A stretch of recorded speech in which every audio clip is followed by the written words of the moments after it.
close till I get up. Time is barely on our side. I don't wanna waste what's left. Hello guys, welcome back to my channel. तो आज मैं आपको हमारी थार का review देने वाला हूँ। तो गाइस यहाँ पे ऐसे कुछ महिंद्रा का नाम आ जाता है। फिर यहाँ पे हेडलाइट सेटअप है दो। यहाँ DRL इधर ही शो रिफ्लेक्ट करती है, नीचे इंडिकेटर दिया गया है। फिर ये इतना बॉनेट है। एक्चुअली ये कुछ काम का नहीं है, बस शो के लिए ही है। मेन तो लॉकिंग सिस्टम ये है, इसके ऊपर काम करता है। ये तो उन्होंने शो मेंटेन करने के लिए किया है।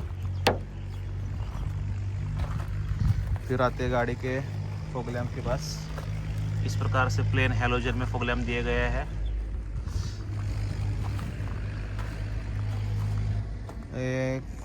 जो ये मॉडल था उसमें मैगवेल आए हुए थे, बेस मॉडल में नहीं आते हैं। इस बड़े मॉडल में मैगवेल आते थे। ये फुट रेस्ट है रखने के लिए।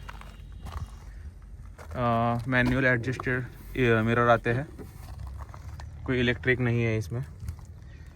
फिर ये पीछे का व्हील है और ये डीजल इंजन है, तो यहाँ पे मैंने डीजल लिखवाया था। और एक बात बताओ, ये तो अभी भी इस वाले मॉडल में मैन्युअली खोलना है चाबी के साथ। तो ये कुछ डीजल का है और ये एड ब्लू डालने के लिए, मतलब डीजल एग्जॉस्ट फ्लूइड का है। फिर ये एक व्हील एक्स्ट्रा जो आता है स्टेपनी का, पीछे लाया है, वो भी मैगवेल के साथ ही आता है, अलॉय व्हील के साथ। फिर यहाँ पे ये कैप तो ब्लैक कलर की मैंने लगवाई थी, महिंद्रा के सेल से ही आई है ये। फिर ये डिक्की है, पीछे कुछ वाइफर वगैरह नहीं है, जो कि अभी नए वाले मॉडल में वाइफर भी दिया गया है पीछे। फिर ये कोई लाइट नहीं है, सिर्फ रिफ्लेक्टर है। ये RWD की बैचिंग है, क्योंकि ये 4x4 नहीं है, तो मैंने रेयर व्हील ड्राइव ली थी, उसकी है। और इधर भी एक मिरर आता है और ये थार की बैजिंग है। आगे के दो व्हील्स के लिए तो हमें डिस्क ब्रेक मिलते हैं, लेकिन वही पीछे में अगर देखें तो डिस्क नहीं है, ड्रम ब्रेक आते हैं। तो दोस्तों ये गाड़ी का कुछ साइड प्रोफाइल है, बहुत ही प्यारी लगती है इस कलर में। और चारों अलॉय व्हील है, और जो एक्स्ट्रा टायर है स्टेपनी का, उसमें भी अलॉय व्हील हमें मिलता है।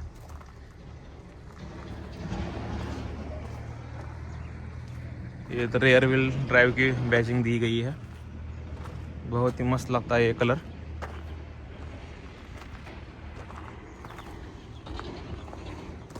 रूफ भी इस टाइप से है।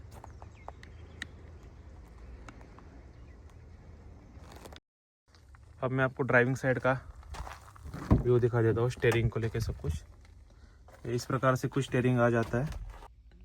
ये गाड़ी का इस प्रकार से कुछ इंटीरियर है। स्टीयरिंग व्हील आ जाता है, स्टीयरिंग व्हील पे ही सेंटर में महिंद्रा का लोगो है। पुराने लोगों से काफ़ी अच्छा लग रहा है ये। हॉर्न है यहाँ पे सारे इंफोटेनमेंट सिस्टम के कंट्रोल दिए गए हैं। और इस साइड क्रूज कंट्रोल है। और इस प्रकार से कुछ स्टीयरिंग आ जाता है, कोई फ्लैट बॉटम नहीं है। अभी नए वाले थार में तो डी कट स्टीयरिंग दिया गया है। और ये सेंटर में इंफोटेनमेंट सिस्टम है। ये स्क्रीन टच भी है, काम करता है, और मैनुअल बटन भी दिए गए हैं इसमें। सेंटर के दो AC वेंट है। नीचे AC का कंट्रोल पूरा मैनुअल दिया गया है। फैन का स्पीड या टेम्परेचर कंट्रोल है, और बाकी भी सब बटन मैनुअल है। डिजिटल काम बहुत मिनिमम किया है इस गाड़ी में। और यहाँ पे गियर है, इधर रिवर्स है। टोटल फ्रंट में 6 गियर है। ये कुछ सेंट्रल कंसोल इस प्रकार से आ जाता है। पावर विंडो के जो 2 बटन हैं, दोनों इधर ही आ जाते हैं सेंट्रल कंसोल में।